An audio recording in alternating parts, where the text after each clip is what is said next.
Hello students and a very good morning or good evening to all of one. Today we have to discuss the last chapter of physical chemistry, that is surface chemistry. बेटा surface chemistry जो chapter है काफी ज्यादा interesting है। Interesting इसलिए क्योंकि ये chapter totally theoretical है, मतलब किसी भी टाइप का न्यूमेरिकल इस चैप्टर में नहीं है। जिन बच्चों को न्यूमेरिकल लगाने में प्रॉब्लम होती है उन बच्चों के लिए ये चैप्टर काफी ज्यादा इंटरेस्टिंग होने वाला है। और दूसरी बात बेटा ये है, ये चैप्टर अभी तक आपने जितने भी चैप्टर फिजिकल केमिस्ट्री में पढ़े हैं उन सभी चैप्टर से ये चैप्टर काफी हद तक इजी है। तो इस चैप्टर को पढ़ने में आपको काफी ज्यादा मजा आने वाला है। तो चलिए स्टार्ट करते हैं बिना लेट किए एक नया चैप्टर जिसका नाम है क्या बेटा, सरफेस केमिस्ट्री। क्लियर है? बिल्कुल बेटा, आप लोगों को ये तो बहुत अच्छे से पता है कि केमिस्ट्री में जितने भी चैप्टर हैं सारे ही चैप्टर क्या है, लेंदी है। तो चैप्टर तो ये भी लेंदी होगा, पर इस चैप्टर को क्या किया है मैंने, 3 पार्ट्स में डिवाइड कर लिया है। कितने पार्ट्स में बेटा? 3 पार्ट्स में। मतलब इस चैप्टर को हम 3 पार्ट्स में स्टडी करेंगे, पार्ट ए और दूसरा बेटा पार्ट बी और पार्ट सी। क्लियर है? बिल्कुल बेटा, पार्ट ए में जो हम लोग स्टडी करेंगे वो करेंगे किसकी? एड्सॉर्प्शन की। किसकी बेटा? एड्सॉर्प्शन की। और पार्ट बी में बेटा हम लोग स्टडी करेंगे कैटालिस्ट की। और पार्ट सी में स्टडी करेंगे कोलाइड्स की। तो कहने का मतलब है बेटा, ये चैप्टर काफी ज्यादा लेंदी है पर इजी बहुत है, क्योंकि टोटली थ्योरेटिकल है, कोई भी न्यूमेरिकल नहीं मिलने वाला। और इस चैप्टर को थोड़ा सा आसान बनाने के लिए हमने क्या किया, इस चैप्टर को 3 पार्ट्स में डिवाइड कर लिया, पार्ट ए, पार्ट बी और पार्ट सी। जैसा कि अभी तक सभी चैप्टर्स में करते आए हैं क्या, कि सभी चैप्टर्स को आसान कैसे बनाया जाता है, उनको अलग अलग पार्ट्स में डिवाइड कर लीजिए। डिवाइड करने से क्या होता है ना बेटा, जब आप इस चैप्टर को पढ़ेंगे तो एक दिन में आप पार्ट ए की स्टडी कर लीजिएगा, एक दिन में पार्ट बी, एक दिन में पार्ट सी। आपका आसानी से ये चैप्टर कवर हो जाएगा। आपको जो असाइनमेंट भी दिए जाएंगे वो भी पार्ट्स वाइज ही होंगे, तो आपको क्वेश्चन लगाने में और ज्यादा आसानी होगी। क्लियर है? चलिए, तो बेटा सबसे पहला पार्ट हम लोग कौन सा स्टडी करेंगे? एड्सॉर्प्शन। क्लियर है? अच्छा, एक बात लोगों के माइंड में और आती है कि सर सरफेस केमिस्ट्री में हम पढ़ेंगे क्या? बेटा जैसा कि इसका नाम है सरफेस, तो नॉर्मल सी बात है, जितने भी फिनोमेना सरफेस पे होते हैं, जितने भी फिनोमेना सरफेस पे होते हैं उनकी स्टडी हम किस में करेंगे? Surface chemistry. एड्सॉर्प्शन बेटा एक सरफेस फिनोमेना ही है, तो इसलिए भी इसको हम सरफेस केमिस्ट्री में स्टडी कर रहे हैं। तो चलिए स्टार्ट करते हैं क्या, पार्ट ए। क्लियर है बेटा? चलिए आप लिख लीजिए और हम लोग पार्ट ए की स्टडी करते हैं। चलिए डन। चलिए सर, अब हम लोग स्टार्टिंग करते हैं इस चैप्टर के पार्ट फर्स्ट के बारे में, जिसका नाम है एड्सॉर्प्शन। क्या नाम है बेटा? एड्सॉर्प्शन। सबसे पहले तो बेटा हम लोग यही जानेंगे कि एड्सॉर्प्शन होता क्या है, फिर इसके अंदर के जो टॉपिक है उनके बारे में डिस्कस करेंगे। सबसे पहले क्या जानना है कि एड्सॉर्प्शन होता क्या है। कुछ लोगों को हो सकता है कि एब्जॉर्प्शन सुनाई दे रहा होगा, क्योंकि अभी तक आप लोगों ने एब्जॉर्प्शन तो जरूर सुना है, आज आप पहली बार क्या सुन रहे हो? एड्सॉर्प्शन सुन रहे हो।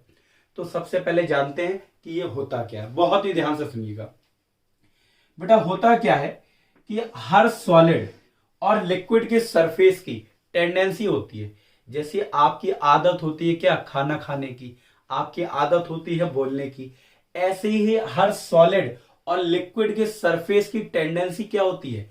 क्या टेंडेंसी होती है कि अगर उसके बाहर मॉलिक्यूल प्रेजेंट है तो उन मॉलिक्यूल को ये क्या करता है? अट्रैक्ट करता है। मान लो मैंने कोई सॉलिड रख दिया, तो सॉलिड के बाहर जो मॉलिक्यूल होंगे ना, ये जो सॉलिड का सरफेस है, इन बाहर वाले मॉलिक्यूल को क्या करेगा? अट्रैक्ट करेगा। क्या करेगा बेटा? अट्रैक्ट तो करेगा, और अट्रैक्ट करने के बाद उन्हें सरफेस पे क्या कर लेगा? थाम लेगा। फिर से सुनो, मैंने क्या बोला?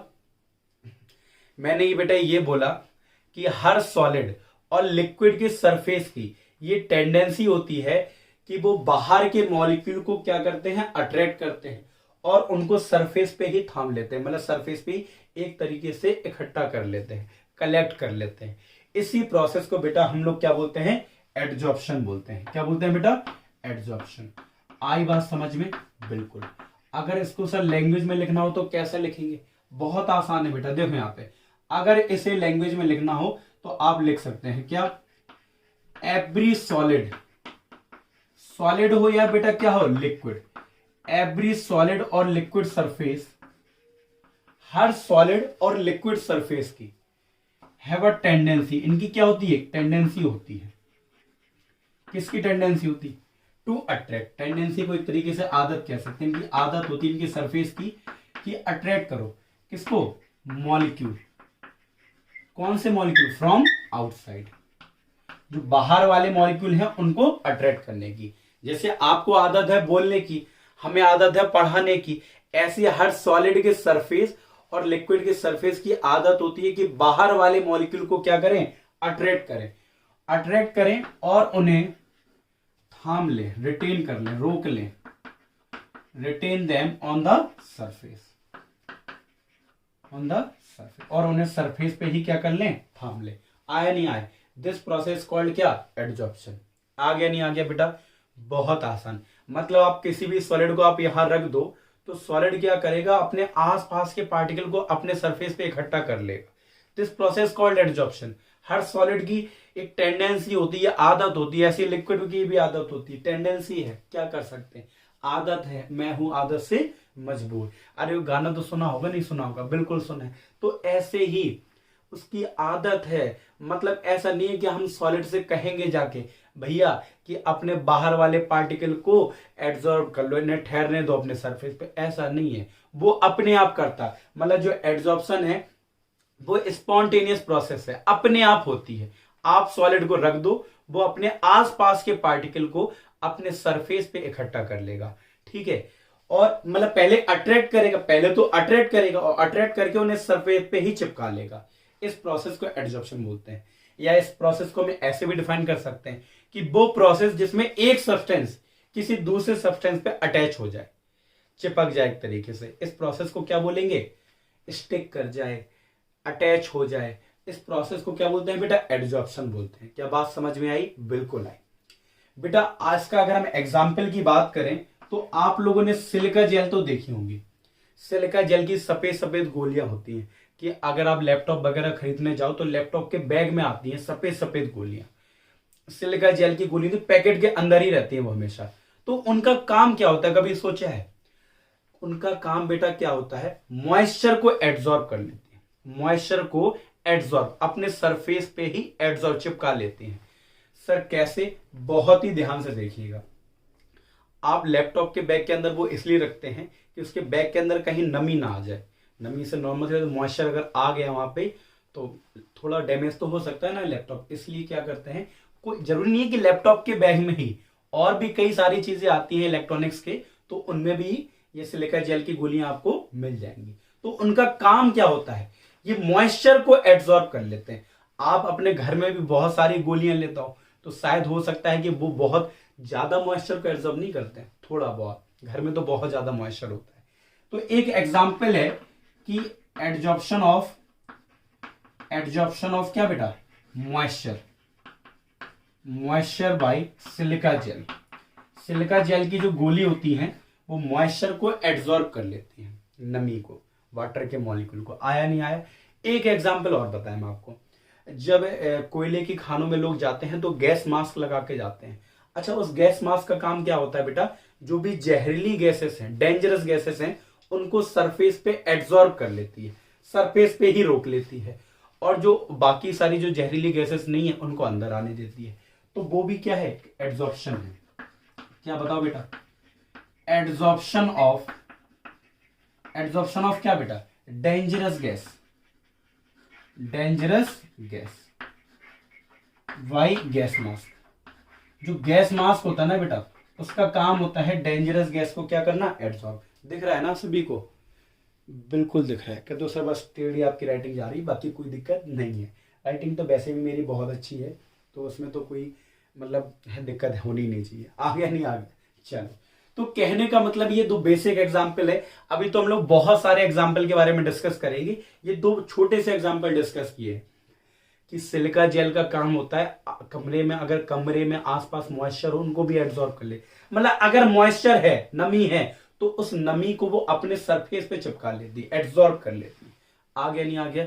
बिल्कुल। और जो गैस मास्क होता है ना, जब खदानों में जाते हैं तो गैस मास्क लगाए जाते हैं, उनका काम होता है जो जहरीली गैसेस है उनको सरफेस पे रोक लेते हैं, और जो ऑक्सीजन है उसको अंदर। अगर ऑक्सीजन को रोक लिया तो ज्यादा दिक्कत हो जाएगी, फिर तो भैया कहाँ जाएंगे ये तो सभी को पता है। ठीक है, तो ये एड्जॉर्प्शन का एग्जाम्पल है। तो क्या आप सभी को एड्जॉर्प्शन समझ में आया? सर बिल्कुल आया, बहुत अच्छे से आया। मतलब एक चीज दूसरी चीज के सरफेस में, कोई एक कंपाउंड दूसरे कंपाउंड के सरफेस में आके अटैच हो जाए, दिस प्रोसेस कॉल्ड एड्जॉर्प्शन। अगर आपको नॉर्मल सी लैंग्वेज में डिफाइन करना हो, the process in which one substance get attached on another substance, this process called adsorption. आया नहीं आया? बिल्कुल। अब बेटा एड्जॉर्प्शन में ये दो चीजें होती हैं, बताओ क्या? एक वो जिसके सरफेस के ऊपर एड्जॉर्प्शन होता है, तो जिसके सरफेस के ऊपर एड्जॉर्प्शन होता है, जैसे ये सॉलिड है तो इसे हम बोलेंगे बेटा एड्सॉर्बेंट। क्या बोलेंगे? एड्सॉर्बेंट। और ये जो पार्टिकल आके इसके सरफेस के ऊपर एड्सॉर्ब हो गए, तो वो कंपाउंड जो किसी दूसरे सब्सटेंस के सरफेस पे एड्सॉर्ब हो जाए, अटैच हो जाए, तो इनको बोलते हैं एड्सॉर्बेट। आई बात समझ में नहीं आई? बिल्कुल बात समझ में आई, क्लियर है। कहने का मतलब है जैसे मेरा हाथ है, ये सॉलिड है एक तरीके से कह दिया जाए, और इसमें जो धूल के पार्टिकल आसपास आके इसमें चिपक जाए, तो जो हमारा हाथ है तो इसको हम बोलेंगे एड्सॉर्बेंट, और जो धूल के पार्टिकल इसके सरफेस पे एड्सॉर्ब हो गए इसे बोलेंगे एड्सॉर्बेट। आ गया नहीं आ गया? जिसके सरफेस के ऊपर या जिसके सरफेस पे एड्सॉर्प्शन होता है उसे एड्सॉर्बेंट, और जो सब्सटेंस आके चिपक जाता है, अटैच हो जाता है, उसे एड्सॉर्बेट बोलते हैं। बात समझ में आ गई? बिल्कुल आ गई सर। हम लोगों ने एड्सॉर्प्शन जान लिया क्या होता है, हम लोगों ने यह भी जान लिया कि एड्सॉर्प्शन में दो चीजें होती हैं, एक होती है एड्सॉर्बेंट, एक होती है एड्सॉर्बेट। आया नहीं आया? बिल्कुल आया। अच्छा, एक काम और होता है बेटा, कि जो प्रोसेस ऑफ एड्सॉर्प्शन होती है ना, ये एक्सोथर्मिक होती है, अपने आप तो होती है, पर इसमें बहुत सारी हीट का लिबरेशन होता है, एनर्जी निकलती है। मतलब adsorption is a exothermic process. और ये बेटा एग्जाम में क्वेश्चन भी आता है। एग्जाम में क्या क्वेश्चन आता है? Why adsorption is always exothermic.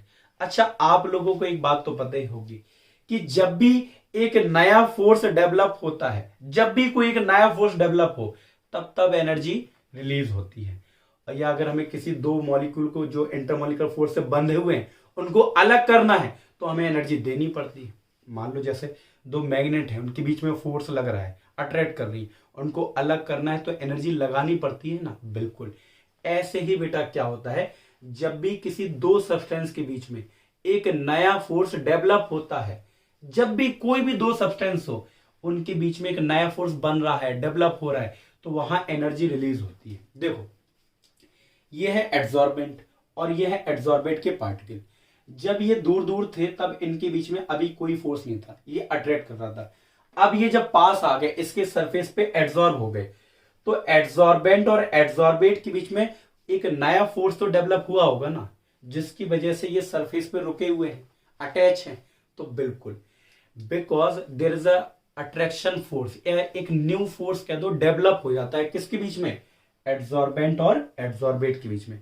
और जब भी एक नया फोर्स डेवलप होता है तो एनर्जी रिलीज होती है, और जब भी एनर्जी रिलीज होती है तो वो प्रोसेस क्या कहलाती है? एक्सोथर्मिक। आप लोगों ने पढ़ा होगा ना कभी क्लास 10th में कि एक्सोथर्मिक वो होती है जिनमें एनर्जी निकलती है, एंडोथर्मिक वो होती है जिसमें एनर्जी लगानी पड़ती है। तो adsorption is always exothermic because there is a new force develop between adsorbent and adsorbate, and due to this force, किसके बीच में? जो एक नया फोर्स डेवलप हुआ है एड्सॉर्बेंट और एड्सॉर्बेट के बीच में, इसी फोर्स की वजह से इसमें एनर्जी रिलीज होती है। और जब एनर्जी रिलीज होती है इस वजह से एड्सॉर्प्शन प्रोसेस ऑलवेज एक्सोथर्मिक।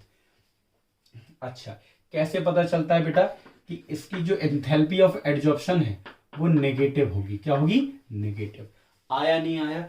बिल्कुल आया। अच्छा, एक बात और, अगर एड्सॉर्प्शन एक्सोथर्मिक है तो अच्छा एक बात बताओ, अगर हम इसे हीट कर दें, अगर मान लो कोई चीज आके इसके सरफेस पे चिपक गई, ये है इसके पार्टिकल इसके सरफेस पे आके कलेक्ट इकट्ठे हो गए, ठीक है। अब हमने क्या किया, इसको हीट किया। इसको हीट करेंगे तो जो इनके बीच में छोटा वीक फोर्स है वो अलग हो जाएंगे, मतलब ये पार्टिकल अलग अलग हो जाएंगे, बिल्कुल।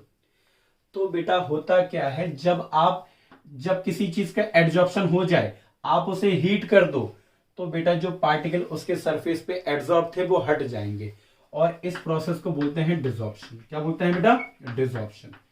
डिसॉर्प्शन क्या होता है, the reverse of adsorption.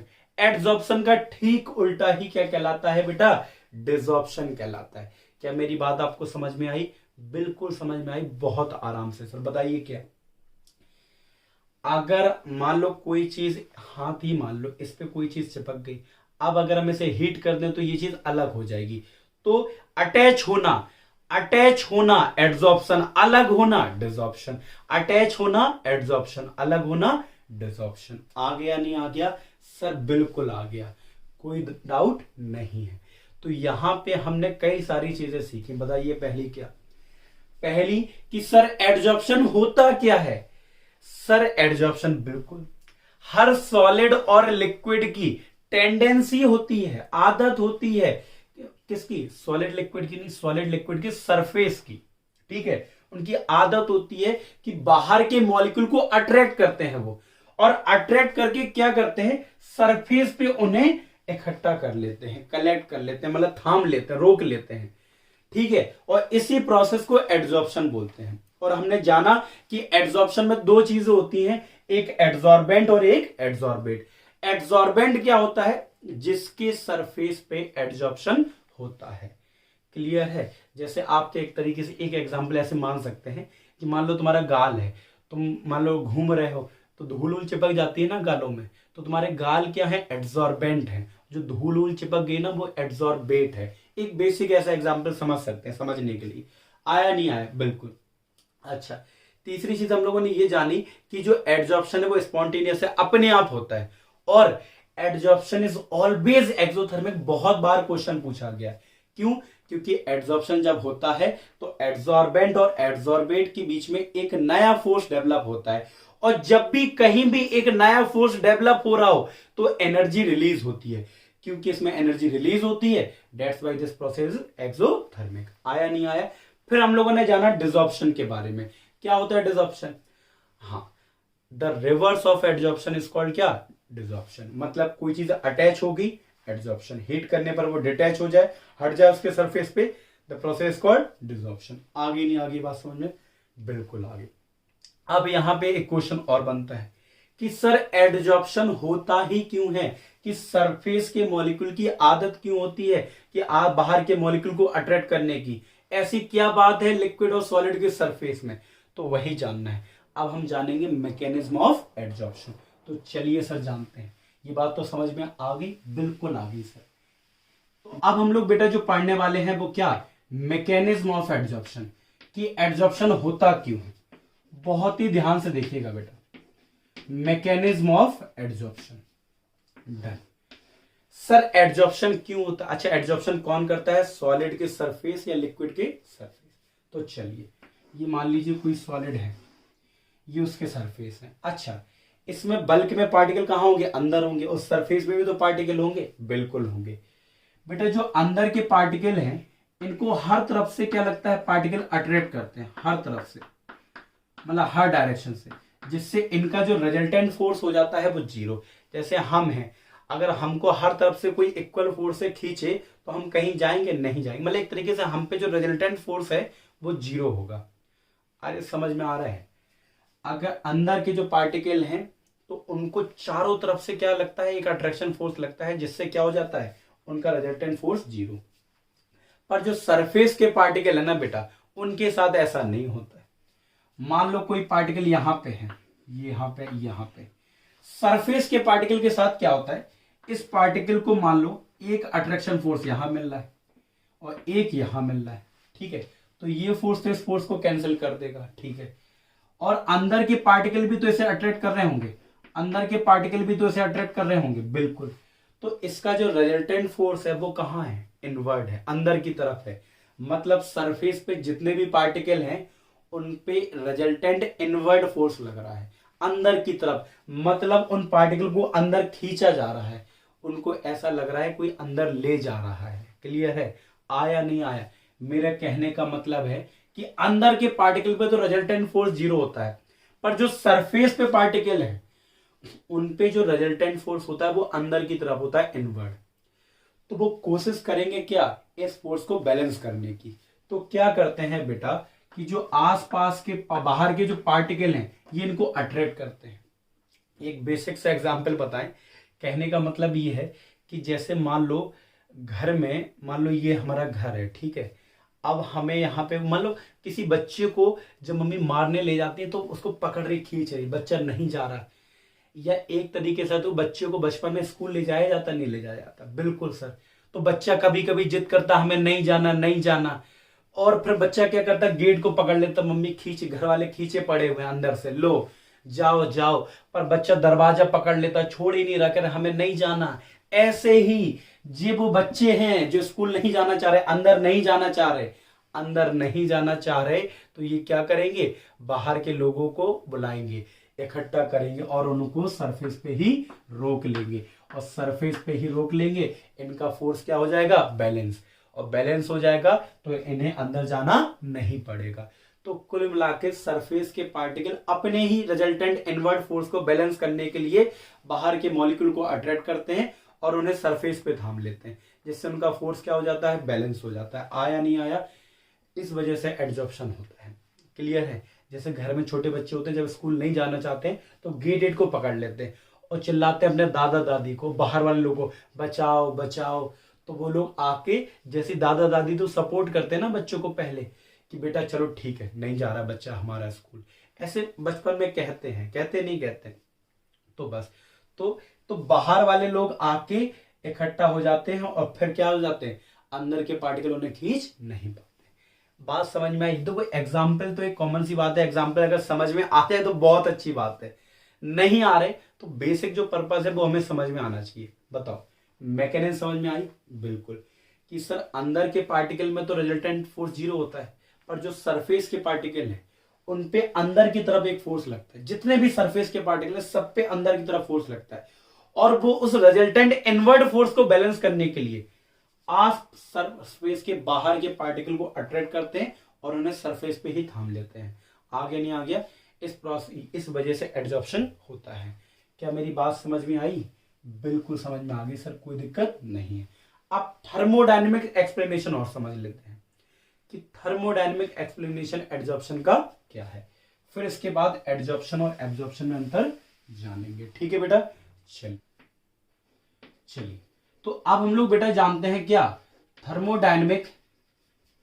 Thermodynamics explanation of adsorption, thermodynamic explanation of adsorption. ठीक है बेटा? बिल्कुल, कोई डाउट नहीं है। थर्मोडायनेमिक एक्सप्लेनेशन का मतलब बेटा बहुत ही ध्यान से सुनिए। हम लोगों ने क्या बोला था कि एड्जॉर्प्शन कौन सी प्रोसेस है बेटा, स्पॉन्टेनियस। हम लोग यही तो मान रहे थे कि एड्जॉर्प्शन जो है स्पॉन्टेनियस प्रोसेस है।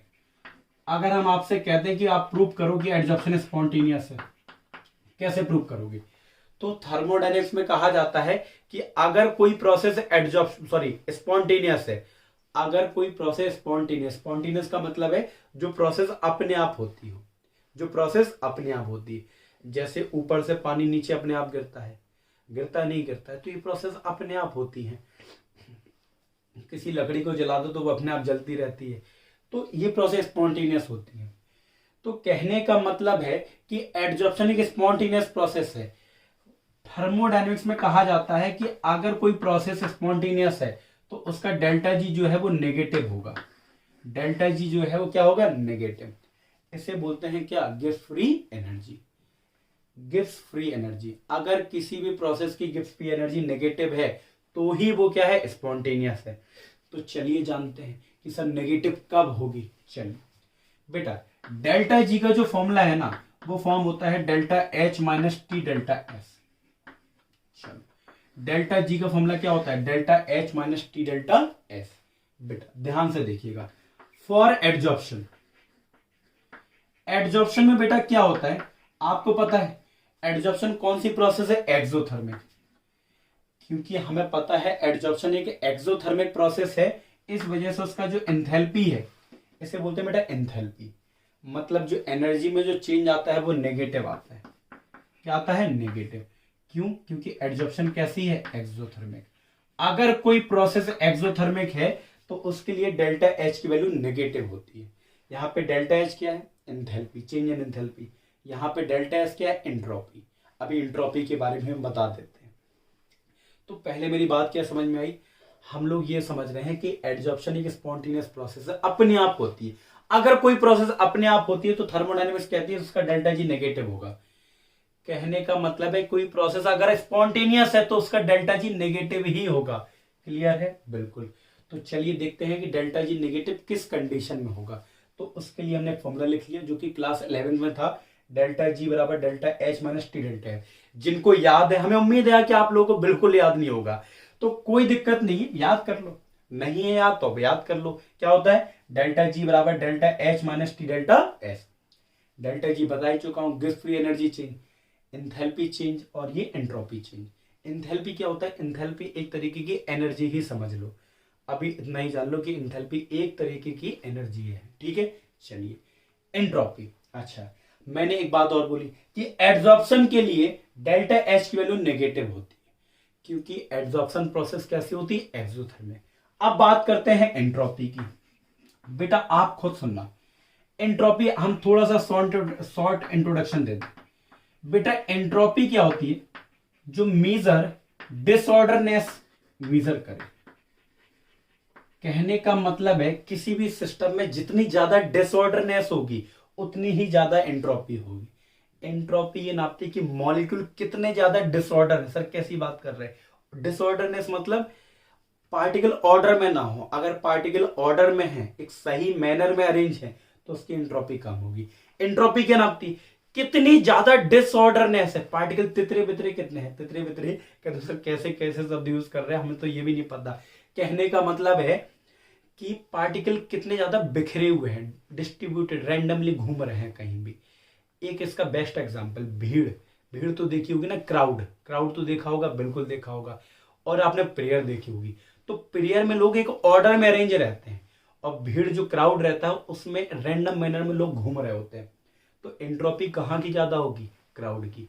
प्रेयर की एंट्रोपी बहुत कम होगी, क्योंकि वहां पे पार्टिकल ऑर्डर में है, और जहां पार्टिकल ऑर्डर में होते हैं वहां एंट्रोपी कम होती है। एंट्रोपी कहां ज्यादा होती? जहां डिसऑर्डरनेस ज्यादा हो।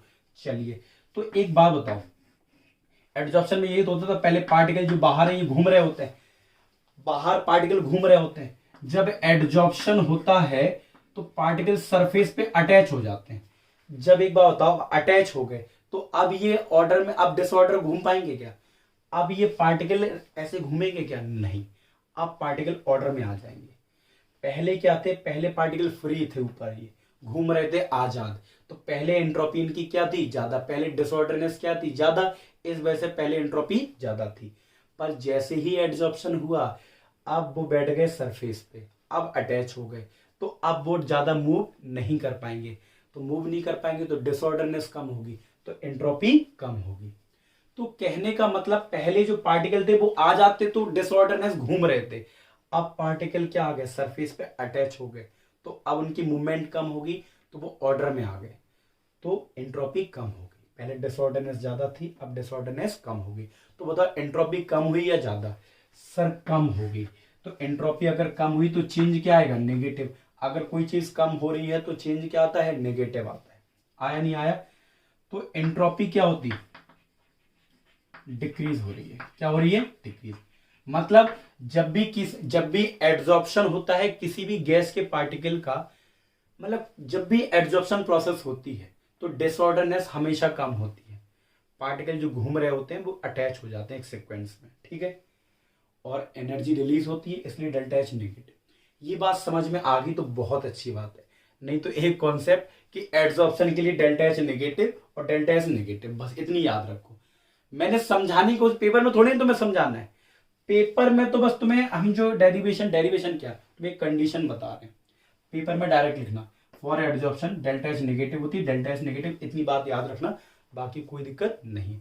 तुम्हें ये जानने की जरूरत ही नहीं है कि एंट्रोपी क्या होती है। वो तो तुम्हारी अंतर आत्मा की शांति के लिए बता दिया मैंने, कि तुम्हारे जो मन को है ना शांति मिल जाए। सर ये होता क्या, आगे नहीं आगे, चलो फिर से आते हैं। एडजॉर्प्शन प्रोसेस कैसी है, स्पॉन्टेनियस है, ठीक है सर।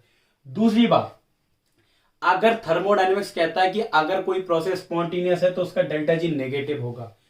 और चलिए देखते हैं कि डेल्टा जी नेगेटिव कौन सी कंडीशन में होता है। तो हमने जाना कि डेल्टा जी का फॉर्मूला होता है delta H minus T delta S, और एड्सॉर्प्शन प्रोसेस के लिए डेल्टा एच की वैल्यू हमेशा नेगेटिव होती है और डेल्टा एस की वैल्यू हमेशा नेगेटिव होती है। तो अगर हम इस फॉर्मूले में इन दोनों की वैल्यू रख दें माइनस डेल्टा एच और ये माइनस का टी डेल्टा एस, तो फॉर्मूला बन गया माइनस का डेल्टा एच और प्लस का टी डेल्टा एस। तो अब बताओ, अब आप बताओ डेल्टा जी की वैल्यू नेगेटिव कब होगी। तो हम कहते हैं for delta G negative, delta G negative तभी हो सकता है जब ये वाली वैल्यू, इसका मैग्नीट्यूड क्या हो, ज्यादा हो, इसका मैग्नीट्यूड कम हो। देख लो आप, ये -25 हो और ये हमेशा कम ही होना चाहिए, तभी 25 20 - 25 माइनस का आएगा, ठीक है। अगर ये वाला मैग्नीट्यूड ज्यादा हो गया तो फिर डेल्टा जी पॉजिटिव आ जाएगा। तो डेल्टा जी नेगेटिव तभी हो सकता है जब डेल्टा एच का जो मैग्नीट्यूड है वो ज्यादा हो, किससे, टी डेल्टा एस से। क्लियर है। और ये इसकी वैल्यू क्या होनी चाहिए, कम। इसकी वैल्यू कम तभी हो सकती है जब टेम्परेचर क्या हो, लो हो। आ गया नहीं आ गया, बिल्कुल। तो कहने का मतलब है डेल्टा जी नेगेटिव तभी हो सकता है जब टेम्परेचर क्या होगा, लो। मतलब एडजॉर्प्शन अपने आप तभी होगा जब टेम्परेचर क्या होगा, लो। तो कहा जाता है कि adsorption is favoured at low temperature. अगर कहीं हाई टेम्परेचर है तो वहां पे एडजॉर्प्शन स्पॉन्टेनियस नहीं होगा। आ गया नहीं आ गया, मतलब जहां पे भी लो टेम्परेचर है वहां पे एडजॉर्प्शन स्पॉन्टेनियस हो जाता है, अपने आप हो जाता है। तो कुल मिला के हमें समझाना था कि एडजॉर्प्शन स्पॉन्टेनियस कौन सी कंडीशन में होता है, लो टेम्परेचर पे। आई बात समझ में। कुछ लोग क्या करते हैं, इसमें इस डेरिवेशन से ये भी समझा देते हैं कैसे एडजॉर्प्शन एक्सोथर्मिक होती है, पर कोई दिक्कत नहीं है। हमने इससे क्या समझा, क्या समझा बताओ। हमने ये जाना कि एडजॉर्प्शन स्पॉन्टेनियस होती है, स्पॉन्टेनियस के लिए डेल्टा जी नेगेटिव होता है, और डेल्टा जी नेगेटिव कौन सी कंडीशन में होता है, जब टेम्परेचर लो हो। ये हम लोगों ने जान लिया। क्या मेरी बात समझ में आई, सब बिल्कुल आगे, कोई डाउट नहीं है। तो आप इसे लिख लो, और नहीं आई तो एक बार फिर से देख लीजिएगा, ठीक है। चलिए देखो, चलिए सर अब हम लोग स्टडी करते हैं difference between adsorption and absorption. क्या बेटा स्टडी करने वाले हैं, difference between adsorption and absorption. बेटा इन दोनों वर्ड में, एड्सॉर्प्शन और एब्जॉर्प्शन में, आप लोगों ने सबसे ज्यादा कौन सा वर्ड सुना है, एब्जॉर्प्शन ही सुना होगा। नॉर्मल सी बात है, एड्सॉर्प्शन आज सुन लिया आपने जब इस चैप्टर का नाम सुना है, तो इससे पहले तो आप सभी एब्जॉर्प्शन तो जानते ही होंगे, भले उसकी डेफिनेशन नहीं जानते होंगे, पर ये वर्ड तो सुना होगा, बिल्कुल। बस आपने सुना है, यही हमारे लिए काफी है।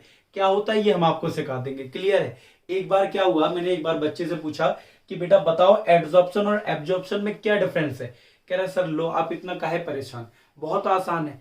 कह रहे सर बहुत बड़ा डिफरेंस है। कह रहे इसमें डी है और इसमें बी है।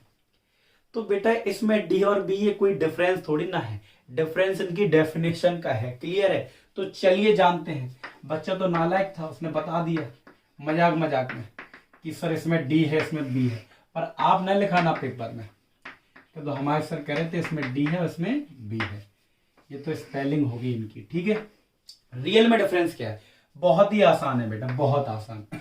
देखो यहाँ पे अगर हम बेटा एड्सॉर्प्शन की बात करें तो इसमें क्या होता है, पार्टिकल आके सरफेस पे अटैच हो जाते हैं। एड्सॉर्प्शन में क्या होता है, पार्टिकल, बाहर के पार्टिकल आके सरफेस पे अटैच हो जाते हैं। तो बेटा एक तरीके से हम कहते हैं ये सरफेस फिनोमेना है। कौन सी घटना है, सरफेस की घटना है, सरफेस फिनोमेना। आया नहीं आया। एब्जॉर्प्शन में क्या होता है, एब्जॉर्प्शन में क्या होता है, जो बाहर के पार्टिकल आते हैं वो बल्क में यूनिफॉर्मली डिस्ट्रीब्यूट हो जाते हैं। बाहर के पार्टिकल हैं अंदर आके यूनिफॉर्मली, समान रूप से यूनिफॉर्मली डिस्ट्रीब्यूट हो जाते हैं पूरे सॉलिड में। आ गया नहीं आ गया, बिल्कुल। तो ये बेटा कौन सा फिनोमेना है, ये है बल्क फिनोमेना। कौन सा फिनोमेना है, बल्क फिनोमेना है। बात समझ में आ गई, बिल्कुल आ गई, कोई डाउट नहीं है। तो कहने का मतलब है एडजॉर्प्शन का मतलब होता है कि पार्टिकल जो है ना बेटा, क्या पार्टिकल, कौन से, हाँ, बाहर के पार्टिकल सरफेस पे आके अटैच हो जाएं, दिस इज कॉल्ड एडजॉर्प्शन। और बाहर के पार्टिकल अंदर आके यूनिफॉर्मली डिस्ट्रीब्यूटेड हो जाएं, this is called absorption. Clear है? बिल्कुल। चलिए, अब अगर हम बात करें बेटा और क्या डिफरेंस होता है, तो बेटा जो एड्सॉर्प्शन होता है ना, इसमें जो पहली लेयर बनती है वो बहुत तेजी से बनती है, बहुत स्पीड तेज होती है। और जो दूसरी लेयर एड्सॉर्ब होती है, दूसरी लेयर जो एड्सॉर्ब हो रही है वो धीरे धीरे पार्टिकल अटैच हो रहे हैं, तीसरी लेयर और धीरे धीरे, इस लेयर को बनने में तो और ज्यादा समय लगेगा। तो कहने का मतलब बेटा ये है कि जो एड्सॉर्प्शन होता है ना, इसकी स्पीड टाइम के साथ डिक्रीज हो जाती है। टाइम के साथ क्या हो जाती है? डिक्रीज। मतलब बेटा जो rate of adsorption, rate of adsorption is decrease with time. मतलब पहली लेयर तेजी से बनती है और फिर धीरे धीरे स्पीड स्लो हो जाती है, तो टाइम के साथ इसकी स्पीड क्या हो जाती है? कम हो जाती है। पर इसमें ऐसा नहीं होता है, पूरे एब्जॉर्प्शन के दौरान, पूरी प्रोसेस के दौरान स्पीड सेम रहती है। जब तक सारे पार्टिकल एब्जॉर्ब ना हो जाए, अंदर की सारी जगह मतलब फिल ना हो जाए, तब तक स्पीड क्या रहती है? सेम रहती है। Rate of absorption is uniform. Uniform का मतलब समझते हो? यूनिफॉर्म वो नहीं बेटा जो तुम लोग पहनते हो स्कूल ड्रेस। यूनिफॉर्म का मतलब यहां पे सेम है, uniform through out the process. आया नहीं आया बेटा? कोई दिक्कत? कोई भी दिक्कत नहीं है?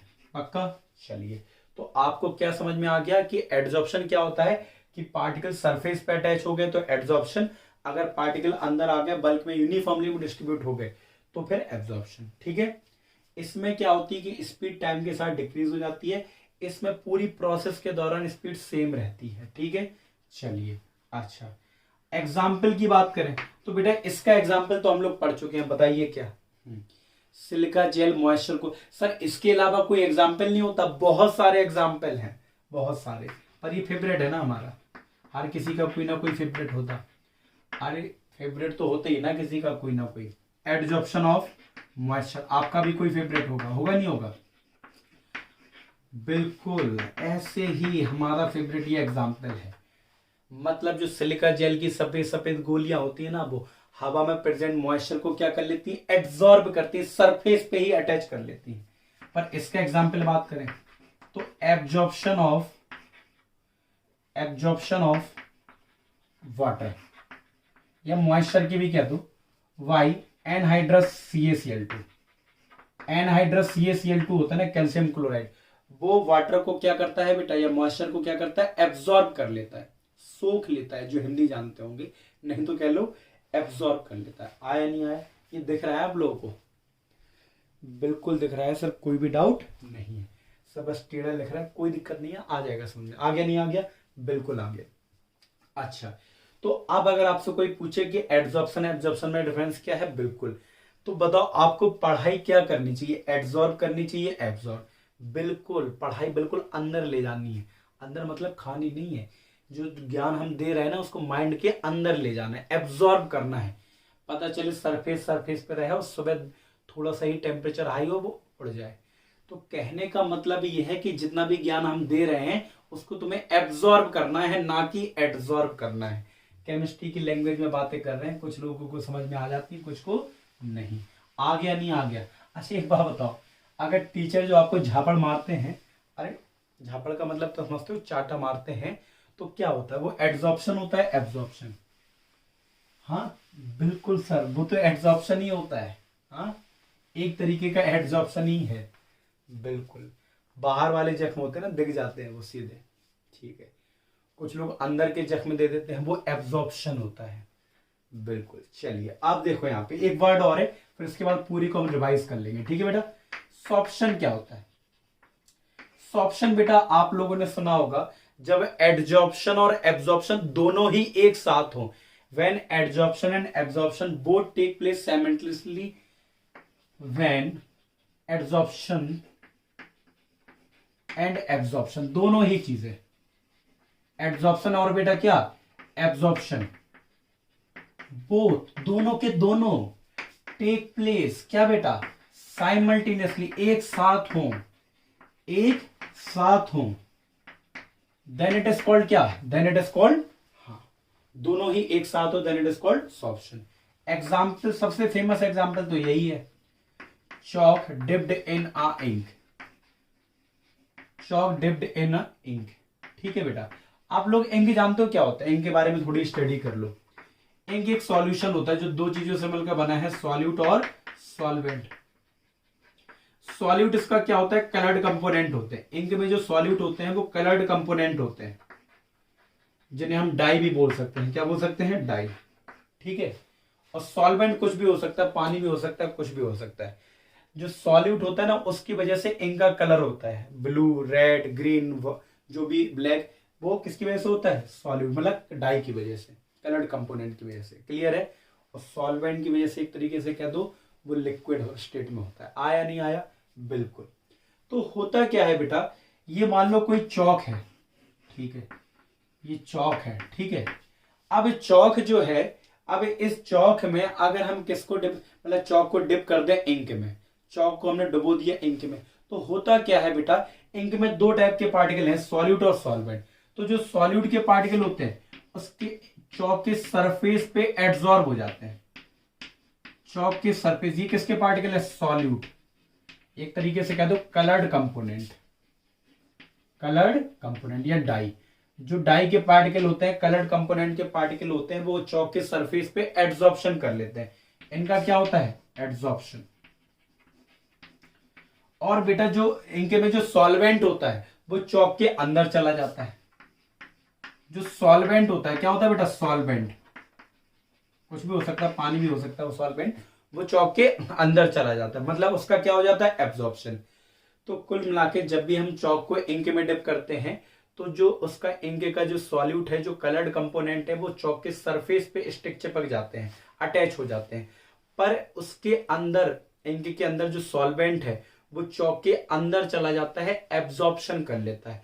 क्योंकि यहाँ पे दोनों ही प्रोसेस एक साथ हो रही हैं, इस वजह से इस प्रोसेस को, होल प्रोसेस को क्या बोलेंगे, सॉर्प्शन बोलेंगे। आ गया नहीं आ गया, जहां भी एड्सॉर्प्शन एब्जॉर्प्शन दोनों ही एक साथ हों, then it is called sorption. आ गया, बिल्कुल आ गया। तो अब बेटा हम लोग स्टडी कर लेते हैं, अभी तक हम लोगों ने जो पढ़ा है उसको एक बार रिवाइंड कर लें। तो बेटा हम लोगों ने अभी तक क्या पढ़ा, सबसे पहले हम लोगों ने पढ़ा एड्सॉर्प्शन के बारे में। अच्छा बताते जाना आप लोग, मतलब टैली करते जाना, तो हम लोग एक बार कम्युनिकेट कर लेंगे। भले ही रिकॉर्डेड है तो क्या हुआ, हम लोग कम्युनिकेट तो कर लेंगे, आप बोलना, ठीक है। सबसे पहले एड्सॉर्प्शन क्या होता है, एड्सॉर्प्शन होता है क्या, हर सॉलिड और लिक्विड के सरफेस की टेंडेंसी होती है, और अपनी भाषा में बोले तो आदत होती है कि बाहर के मॉलिक्यूल को अट्रैक्ट करने की और उन्हें सरफेस पे थाम लेने की, इकट्ठा रोक लेने की। इस प्रोसेस को ही क्या बोलते हैं, एड्सॉर्प्शन। क्या, जिसमें एक सब्सटेंस दूसरे सब्सटेंस के सरफेस पे अटैच हो जाए, the process in which one substance get attach on another substance, this process called adsorption. आ गया नहीं आ गया, बिल्कुल। एड्सॉर्प्शन में बेटा दो चीजें होती हैं, एक एड्सॉर्बेंट और एक एड्सॉर्बेट। हाथ में इसमें बहुत सारी चौक क्या है, एड्सॉर्ब है इस पे। तो जो हाथ हो गए ना हमारे, वो है क्या बेटा, हाँ एड्सॉर्बेंट, जिसके सरफेस पे एड्सॉर्प्शन होता है वो एड्सॉर्बेंट, और जो आके अटैच हो जाता है वो है एड्सॉर्बेट। क्लियर है, आ गया नहीं आ गया, बिल्कुल आ गया। फिर क्या है बेटा, जो एड्सॉर्प्शन प्रोसेस है, एड्सॉर्प्शन प्रोसेस है वो एक्सोथर्मिक होती है। सर एक्सोथर्मिक कैसे, मैंने बोला था कि जब भी कोई नया फोर्स डेवलप होता है, जब भी कोई नया फोर्स डेवलप होता है तब एनर्जी रिलीज होती है। तो जब भी बेटा एड्सॉर्प्शन में क्या होता है, एड्सॉर्बेंट के ऊपर एड्सॉर्बेट अटैच रहते हैं सरफेस पे, तो उनके बीच में कोई ना कोई फोर्स तो होगा जिसकी वजह से वो अटैच है। पहले तो नहीं था, बाद में हुआ है। इसका मतलब है एड्सॉर्प्शन प्रोसेस के दौरान एड्सॉर्बेट और एड्सॉर्बेंट के बीच में एक वीक फोर्स डेवलप हुआ है, एक फोर्स डेवलप हुआ है। और जब भी कोई फोर्स डेवलप होता है तो एनर्जी रिलीज होती है। That's why adsorption process is exothermic, क्योंकि जिसमें भी एनर्जी निकले वो एक्सोथर्मिक होती है। या एक तरीके से आंसर कुछ लोग ऐसा भी लिख सकते हैं क्या, कि जो सरफेस एनर्जी होती है ना वो डिक्रीज हो जाती है। तो वो जो डिक्रीज होती है ना वो किसके फॉर्म में अपीयर होती है, हीट के फॉर्म में। तो कुछ लोग ऐसे भी लिख सकते हो कि जो सरफेस एनर्जी है ना, सरफेस पे तो पार्टिकल अटैच होते हैं, तो सरफेस एनर्जी उससे क्या हो जाती है, डिक्रीज हो जाती है। और वो डिक्रीज वो किसके फॉर्म में अपीयर होती है, हीट के फॉर्म में, इस वजह से हीट निकलती। ऐसा भी लिख सकते हो या ऐसा भी, आ गया नहीं आ गया, दोनों में से जो सूटेबल लगे आप लिख सकते हो, दोनों ही सही है। आ गया, चलिए फिर हम लोगों ने जाना डिसऑर्प्शन, पार्टिकल का अटैच होना, एडजॉर्प्शन। अगर हम इसको हीट करते हैं तो जो पार्टिकल अटैच होते हैं वो अलग हो जाते हैं, दिस इज कॉल्ड डिसऑर्प्शन। क्लियर है, बिल्कुल क्लियर है सर, कोई भी डाउट नहीं है। फिर हम लोगों ने पढ़ा कि सर एडजॉर्प्शन होता क्यों है, तो हमने बोला एडजॉर्प्शन सरफेस के पार्टिकल की वजह से होता है। क्यों? क्योंकि सरफेस के पार्टिकल पे एक रिजल्टेंट इनवर्ड फोर्स लग रहा है, अंदर की तरफ एक फोर्स लगता है, और उस फोर्स को बैलेंस करने के लिए वो अपने बाहर के मॉलिक्यूल को, मतलब बाहर के मॉलिक्यूल को अट्रैक्ट करते हैं और उन्हें सरफेस पे ही थाम लेते हैं, रिटेन कर लेते हैं, रोक लेते हैं, जिससे उनका फोर्स एक तरीके से बैलेंस हो जाता है और एडजॉर्प्शन हो जाता है। क्लियर है। फिर हम लोगों ने पढ़ा कि एडजॉर्प्शन एक स्पॉन्टेनियस प्रोसेस है, अपने आप होती है। इसी चीज का थर्मोडायनेमिक्स एक्सप्लेनेशन पढ़ा, क्या कि एडजॉर्प्शन स्पॉन्टेनियस है, अपने आप होती है। थर्मोडायनेमिक्स ये कहती है कि अगर कोई प्रोसेस मतलब स्पॉन्टेनियस है, अपने आप हो रही है, तो उसका डेल्टा जी नेगेटिव होगा, गेस फ्री एनर्जी क्या होगा, नेगेटिव। तो चलिए ये पता करते हैं, उसमें हम लोगों ने पता किया था कि कौन सी कंडीशन में डेल्टा जी नेगेटिव होगा। तो हम लोगों ने जाना डेल्टा जी का फॉर्मूला था delta H minus T delta S. हम लोगों को यह पता था कि जब भी एड्सॉर्प्शन होता है जो डेल्टा एच की वैल्यू है वो नेगेटिव होती है, और जो डेल्टा एस एंट्रोपी होती है उसकी भी नेगेटिव होती है। तो अब जब फॉर्मूले में रखते हैं तो आप देखिएगा, लिख लीजिएगा, फॉर्मूले में आता है डेल्टा जी बराबर क्या आता था, याद है आपको क्या आता था, माइनस का डेल्टा एच प्लस का टी डेल्टा एस, ऐसे ही तो आता था, बिल्कुल। अब डेल्टा जी नेगेटिव तभी होगा जब इसका मैग्नीट्यूड ज्यादा हो इससे, इसका मैग्नीट्यूड कम होना चाहिए तभी डेल्टा जी नेगेटिव होगा, और इसका मैग्नीट्यूड कम तभी होगा जब टेम्परेचर क्या होगा, कम।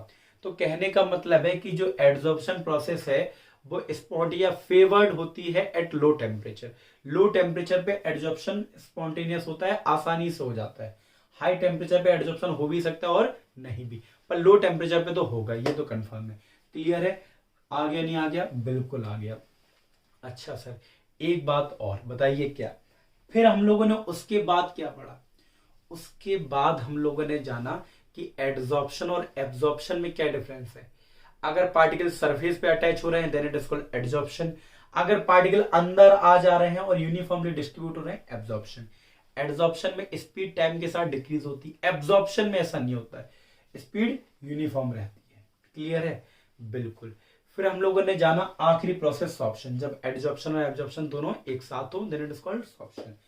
अगले लेक्चर में बेटा हम लोग जानेंगे क्या, हाँ टाइप ऑफ एड्सॉर्प्शन के बारे में, एड्सॉर्प्शन कितने टाइप के होते हैं, फैक्टर अफेक्टिंग एड्सॉर्प्शन, कौन कौन से फैक्टर पे एड्सॉर्प्शन डिपेंड करता है, और तीसरी चीज हम लोग जानेंगे ग्राफ्स के बारे में। बहुत बढ़िया, और नेक्स्ट लेक्चर में कोशिश करेंगे कि इस पार्ट को हम लोग खत्म कर लें। ठीक है बेटा, उम्मीद है कि आप सभी को बहुत अच्छे से समझ में आया होगा, और अगर अच्छे से समझ में आया होगा तो ये बोल दिया करो कि सर हाँ आज हमें बड़ा मजा आया पढ़ने में, तो हमें भी अच्छा लगेगा, हम और मेहनत करेंगे आपके लिए। अगर कहीं गलती कर रहे हैं तो वहां बताओ कि सर यहाँ पे थोड़ा कम समझ में आया, तो उसको भी हम लोग इम्प्रूव करेंगे। पर आप लोग हम अगर हमारा आपका कम्युनिकेशन सही रहा ना तो सिलेबस तो बहुत जल्दी होगा, मतलब सारी चीजें बहुत बेटर कम्युनिकेशन के साथ होंगी, और बहुत मजा आएगा आपको किसी भी टॉपिक को पढ़ने में, फील होगा हर एक चीज, बहुत मजा आने वाला है। ठीक है, तो अगर अच्छा लगे तो बोलिएगा जरूर, और बुरा भी लगे तो भी बोल दीजिएगा, मैं सुन लूंगा। ठीक है, ओके बेटा, सी यू टुमारो, मतलब see you in next lecture. Okay okay बेटा, डन।